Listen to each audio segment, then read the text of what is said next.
네, 안녕하세요. 일단 저희 요 시간표 보시면은 아마 이제 수정이 되어서 공지가 다시 나갈 거예요. 그래서 재무회계가 지금 6주로 잡혀 있는데 7주 하고 그간 보강도 조금 해야 될 거예요. 그래서 뭐 보강을 아주 많이 하진 않겠지만 토요일 요 빈 공간에 오전 수업 한 두세 타임 정도 이렇게 진행할 거니까 좀 미리 알아두시면 될 것 같고요. 자, 그래서 본격적으로 수업 시작하기 전에 저희 OT 잠깐 말씀드리고 진행해 보도록 할게요. 일단 저희 2025년도 회계사 2차 시험부터 이렇게 뭐 다른 과목도 마찬가지지만 개편이 일어났죠. 그래서 원래는 재무회계가 이렇게 한 과목 그래서 150점 만점에 150분이었는데 근데 두 과목으로 쪼개지면서 중급 회계 부분과 고급 회계 부분이 이렇게 나눠졌습니다. 배점은 동일하지만 시간이 30분 늘었어요. 그래서 합이 180분이어서 중급 회계 부분은 20분 추가가 되었고 고급 회계 부분은 뭐 10분 추가되었다 이렇게 생각하시면 될 것 같습니다. 그래서 2시간, 1시간 이렇게 시간이 좀 늘었다. 근데 올해 시험을 이제 보셔서 아시겠지만 올해 1차 시험도 원래는 80분이었다가 여기 90분으로 늘어났잖아요. 그죠? 회계학이. 근데 그에 비해서 막 난이도가 드라마틱하게 올라가거나 오히려 2023년도 1차 시험보다는 조금 쉬워졌죠, 그죠? 그러다 보니까 이렇게 시간이 늘어났다고 해서 난이도가 엄청나게 높아질 것 같다, 뭐 계산량이 엄청나게 많아질 것 같다라는 느낌은 안 듭니다. 그래서 기존에 워낙 이제 어렵게 시험이 나왔었기 때문에 2023년도나 2024년도 2차 시험 이러한 그 난이도 정도로 시간만 늘려서 이렇게 진행이 되지 않을까 싶습니다. 그래서 기존과 공부하는 방법이나 아니면 접근 방식이 달라지는 건 없을 것 같아요. 그래서 뭐 이 범위를 동사분들께서 범위를 아주 많이 늘린다거나 뭐 저희 문제까지 봐야 된다거나 그런 건 없을 것 같습니다. 다만 이제 저희 요 시험을 주관하는 데가 금융감독원인데 뭐 금융위원회 금융감독원인데 거기서 요 재무회계 1, 2를 나눈 이유에 대해서 공표를 했어요. 그래서 어떻게 얘기를 했냐면 이 학생분들이 고급회계를 너무 안 한다. 예. 연결재무제표, 판상품 이런 것들 요즘 중요한데 고급회계를 너무 안 한다. 채점해보니까 2차 시험생들이 고급회계 부분에 점수가 잘 안 나온다 이렇게 해서 분리를 했다라고 하는데 근데 제 생각에는 이제 학생분들이 2차 시험에서 고급회계 점수가 잘 안 나오는 이유는 처음엔 중급회계부터 풀기 때문에 마지막에는 고급회계 풀다가 시간이 모자라서 그냥 백지내고 이런 경우가 많아서 고급회계 점수가 안 나올 텐데 근데 이제 이 출제하는 교수님들이나 아니면 시험 주관하는 공무원분들께서는 정말 우리가 고급회계를 못하는 줄 알고 계신 것 같아요. 네. 그죠? 시간이 모자랄 뿐인데 그래서 학생분들이 고급회계 못하니까 좀 시간 좀 늘려주고 따로 별도로 관리를 해서 고급회계도 잘하는지 보자라는 취지로 이렇게 분류한 것 같습니다. 그래서 고급회계 못하는 줄 알고 시험을 분리했기 때문에 또 고급회계가 아주 어렵게 나올 것 같지는 않아요. 또. 그렇습니다. 그래서 거듭 말씀드리지만 시간이 늘어나긴 했지만 뭐 난이도가 아주 높아지거나 아주 지역적인 부분까지 낼 것 같지는 않다라는 생각. 그래서 기존 시험과 동일하게 준비를 하시면 될 것 같다라는 생각입니다. 그 다음에 저희 그 동차 강의, 2차 강의가 두 가지 종류가 있는데요. 유예 강의랑 동차 강의가 있죠. 그래서 유예 강의는 작년 10월에 제가 진행했습니다. 유예 강의는 전범위를 다룬다고 보시면 돼요. 모든 범위, 기초적인 것부터 시작해서 개념 설명드리고 문제풀이까지 모르는 거 다 합니다. 그래서 지역적인 부분까지 저희 문제까지 이 책에 있는 문제를 다 풀어드려요. 근데 동차 강의에서는 이 정도? 그래서 아주 기본적인 내용들은 이론 설명을 좀 생략하고 아니면 간단하게만 넘어가고 문제풀이 위주로 진행하고요. 그 다음에 조금 지역적인 부분들, 그래서 기출에서 한 번, 두 번 정도만 나온 지역적인 부분들은 이론 설명까지 드리고 그리고 문제풀이까지 합니다. 그리고 시험 문제 아예 안 나왔거나 한 번 정도만 나온 그런 주제들은 아예 그냥 건드리지 않을 거예요. 이런 문제들은 공부해서 맞춘다기보다 그냥 뭐 백지를 내신다든지 그 시간에 다른 문제를 푸시면 되기 때문에 이런 가지 공부를 하시게 되면은 뭐 회계는 잘 볼 수 있어요. 근데 뭐 세법에서 숟가락이 나겠죠. 그죠? 그래서 저희가 선택을 해서 이런 부분 좀 날리고 공부를 할 겁니다. 그래서 어떤 분들이 동차 강의를 들으면 좋겠다라는 걸 좀 이제 말씀을 드릴 텐데요. 뭐 기본적인 접근 방식은 초시생, 유예생 이 사람이 유예 강의 들으셔야 되고 그다음에 동차 강의는 뭐 제2생분들, 동차생분들 동차 강의 들으시면 되는데 이걸 조금 더 자세히 이렇게 적어놨습니다. 그래서 일단 동차생이시다. 근데 저희 1차 시험 준비하실 때 연습서 강의를 들으신 적이 없다. 그럼 당연히 동차 강의를 들으셔야 되겠습니다. 근데 저희 1차 이제 시험 보시고 합격하셔서 동차생이 되셨는데 근데 재무회계 연습서 강의를 수강하신 적이 있다. 그럼 지금 요 동차 강의 수강하시면 안 돼요. 저희 1차 시험 준비하실 때 4과목, 5과목 전부 연습서 강의를 듣지는 않으셨을 거잖아요. 그죠? 회세제문 중에서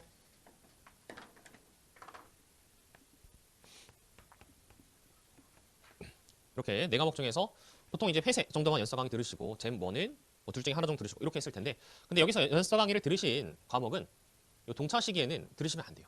뭐 안 된다라기보다는 차라리 그 시간에 다른 과목을 듣지 않았던 과목을 들으시는 게 훨씬 더 효율적입니다. 그래서 강의를 다시 들어봤자 시간이 오래 걸리고 그리고 알았던 내용을 그냥 그대로 반복해서 수강하는 것일 뿐이기 때문에 연습 강의 들으셨다고 한다면 동차 강의 웬만하면 수강하지 않으시는 게 좋고요. 그리고 기존에 공부하셨던 교재, 선생님도 바꾸지 않는 게 좋습니다. 동차 시기 때 만약에 어떤 걸 들었다가 선생님을 바꿨다. 근데 뭐 잘 맞으면 좋아요. 근데 안 맞는다. 어떤 설명했을 때 뭔가 와닿지 않는다. 말투 같은 게 좀 신경이 거슬린다. 그러면은 다시 원래 수강하셨던 선생님 돌아가는 게 너무나 힘들기 때문에 시간 낭비가 굉장히 심합니다. 그래서 연습 강의를 좀 수강하셨던 분들이 있다. 그러면은 강의나 교재 이런 것들을 새로 보실 필요 없다라는 거. 기존에 보시던 그 책 가지고 공부하시면서 다른 과목들을 보시는 게 더 좋습니다. 특히 회계나 세법 같은 경우는 1차 시험 준비하실 때 많이 연습서를 보셨기 때문에 동차 시기에는 요 투입을 최소화하시고 다른 과목들에 좀 힘을 쏟으시는 게 좋아요. 이런 말씀 드리는 이유가 여러분들 총점제라고 들어보셨나요? 총점제? 그래서 유예생분들은 그 전년대에 봤던 그 점수하고 올해 본 점수 합쳐가지고 한꺼번에 합산을 해서 이제 커트라인을 설정하는 그런 제도인데, 근데 이게 부분 합격 제도와 좀 안 맞는 점이 있지만 어쨌든 총점제라는 게 운영이 됩니다. 그래서 이 과목들을 최대한 많이 가져가시면서 평균적인 실력을 올리시는 게 중요해요. 어떤 과목만 파가지고 이거 고득점하고 이건 위로 돌려야지, 이게 요즘에는 굉장히 위험한 전략이 되었습니다.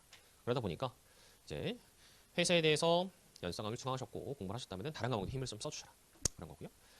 그 다음에 안타깝게 올해 조금 성적이 모자라서 이제 재생 신분이 되셨다. 그러면은 또 두 가지로 나눠지는데, 만약에 1차 시험 보실 때 연서를 보신 적이 없다. 그러면은 요 1차 시험 회계 재무회계입니다. 재무회계 그 성적을 가지고 좀 판단하시면 돼요. 그래서 1차 시험에서 재무회계 20개 이상 맞추셨다. 그러면은 동차 강의를 수강하셔도 됩니다. 동차 강의에서는 이론 설명 같은 게 자세하지 않고 문제풀이 위주로 진행하기 때문에 어느 정도 실력이 되신 분들은 동차 강의를 수강하셔도 돼요. 근데 이 재무회계 20개 이하로 맞추셨다. 그러면은 어느 정도 이제 기본적인 부분에 대한 보완이 필요하기 때문에 좀 더 이론 내용을 자세히 설명드리는 유예 강의를 수강하시는 게 더 좋을 수 있습니다. 이건 뭐 절대적인 거 아니고 취선택을 하시면 돼요. 나는 실강 그래도 듣고 싶다. 그러면은 뭐 동차 강의 들으시면 되겠고, 아니다 난 빠르게 유예 강의로 그냥 빠르게 돌리고 싶다. 그럼 유예 강의 들으셔도 됩니다.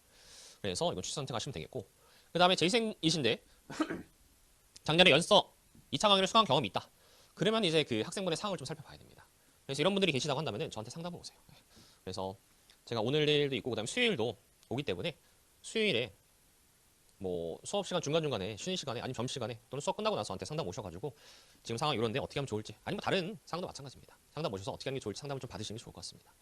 그래서 학생분들마다 상황이 다 다르기 때문에 어떤 강의를 좀 선택해야 될지 고민이 많으신 분들이 많을 거예요. 근데 그 질문에 대해서는 제가 천편일률적으로 답변을 드릴 수가 없는 게 다 상황이 다르다 보니까 상담을 좀 하면서 자세히 이 상황을 살펴보는 게 좋을 것 같습니다. 어쨌든 그래요. 기본적으로 이렇게 접근하시면 되겠습니다. 그래서 포인트는 이에요. 2차 강의를 수강하셨으면 또 들으실 필요가 없다. 그렇고요. 저희 수업이 어떻게 진행될지 잠깐 말씀을 드리면, 일단 저희 그 모든 뭐 시험이 마찬가지지만 이 기출문제 자주 나오는 주제가 있고, 자주 나오는 주제가 좀 응용대에서 출제되는 문제들이 있고요. 그 다음에 자주 나오지 않는 기출에서 한 2번에서 3번 정도, 1번에서 2번 정도만 출제되었던 지역적인 주제가 있고, 그리고 아예 출제되지 않았던, 한 번 나왔거나 아니면 아예 출제되지 않았던 그런 지역적인 주제들도 있습니다. 그래서 이러한 주제들을 제가 어떻게 수록해놨냐면, 이 친구들은 기본 문제, 그 다음에 지역적인 주제는 이렇게, 그 다음에 신기형은 이렇게 수록해놨습니다. 그래서 지역적인 주제 중에서도 좀 이제 다시 나올 것 같다, 중요해 보인다, 이런 내용들은 유예 문제로 분류를 했고요. 그 다음에 다시는 안 나올 것 같다, 그리고 아예 안 나왔던 문제들이다, 그럼 저희 문제를 분류해놨습니다. 그래서 저희는 동차 강의에서는 유예 문제 중에서 반 정도까지 커버하는 게 목표입니다. 그래서 모든 단원들의 모든 이제 그 유예 문제까지 커버하지 못하고 좀 주요 단원들, 수익, 그다음에 재고자산, 유형자산, 금융자산, 뭐 그다음에 중급회계 하에 있는 복합금융상품, 주식기준보상, 리스, 법인세계, 주당이, 현금흐름표, 그런 것들. 그다음 그 고급회계에서 사업결합, 지분법, 연결회계, 이런 주요 파트들은 유예 문제까지 다루는 게 저희 목표입니다. 그래서 저희 동차 강의가 시간이 너무 부족하다 보니까 뭐 모든 주제를 다룰 수는 없다는 거 좀 양해를 부탁드리고요. 자, 그렇습니다. 그래서 저희 오늘 나눠드린 프린트물의 필수 문제 리스트가 안 나눠드렸군요. 예, 그래서 그거 쉬는 시간에 프린트해서 나눠드릴게요. 제가 필수 문제 리스트를 따로 정리해 놓은 게 있는데 그것도 쉬는 시간에 다시 나눠드리겠습니다. 그래서 이렇게 구성이 될 거고 그 다음에 수업은 모든 수업이 마찬가지입니다. 이론 설명 잠깐 드리고 문제 유형들 뭐 어떤 것들이 나오는지 분석하고, 그리고 문제 풀이틀, 소위 와크라고 하는 문제 풀이틀 정리하고, 그리고 나서 문제 풀이 이렇게 진행이 될 건데요.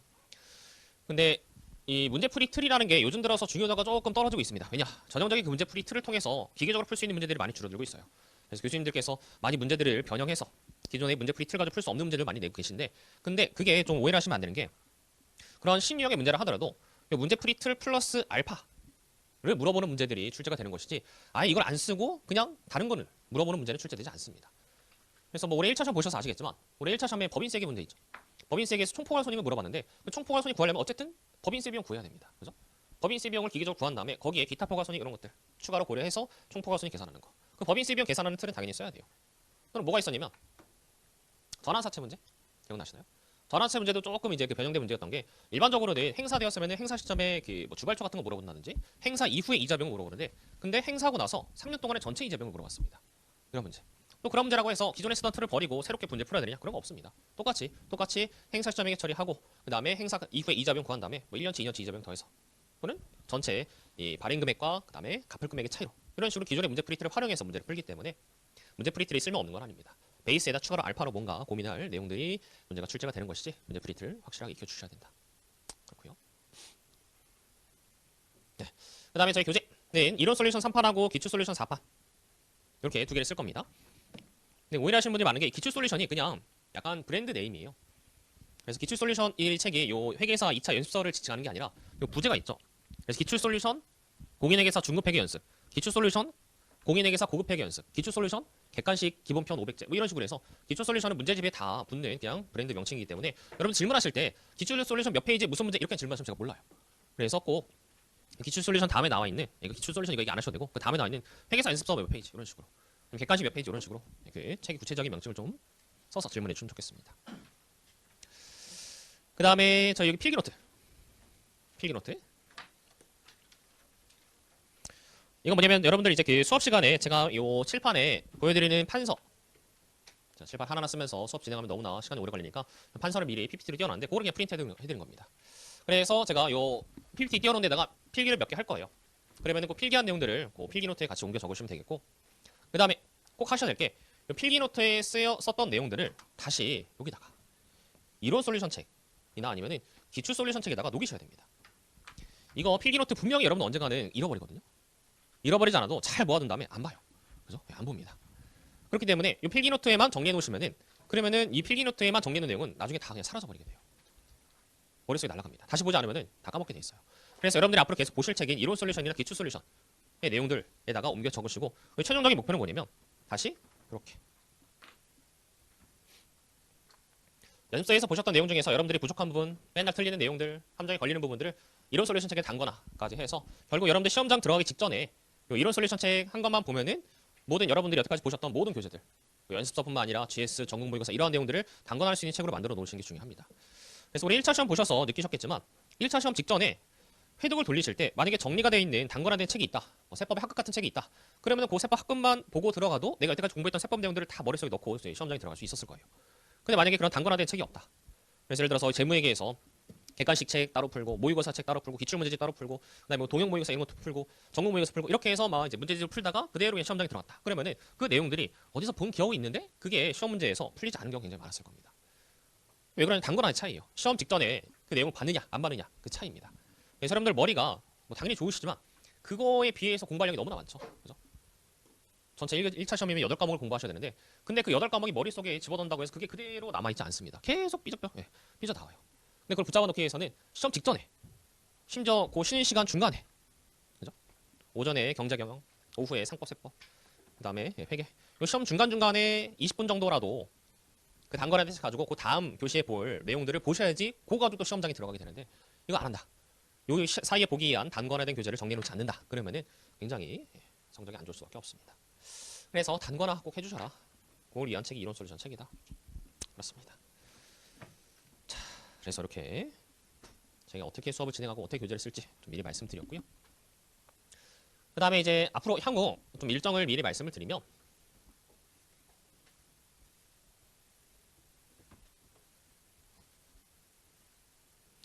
여러분들 이 연습서 책을 시험까지 5회독은 하셔야 됩니다. 5회독 정도. 그래서 5회독이라는 게 강의 들음까지 다 포함해서 5회독인데요. 일단 강의 수강하시면서 복습하실 때 1회독 하시고 그 다음에 강의가 끝나고 나면은 그 뒤에 몇 주 더 있죠. 그 사이에 1회독 저 추가로 하시고 그리고 이제 6월 말에 시험 보게 되면은 2주 정도 동안에 연습 한번 보시고 6월 말에 한 번 더 보시고 시험 직전에 이건 뭐 근데 1회독이라고 붙이기도 좀 그렇긴 하죠. 시험 직전이래. 그러니까 틀렸던 내용들 다 정리한 거들 한번 보시고 이런 식으로 해서 시험 들어가기 전까지 무한 반복을 계속 하셔야 됩니다. 근데 요거를 왜 말씀드리냐면 요 시기 요때 여기서 많이 포기하세요. 2회독 때.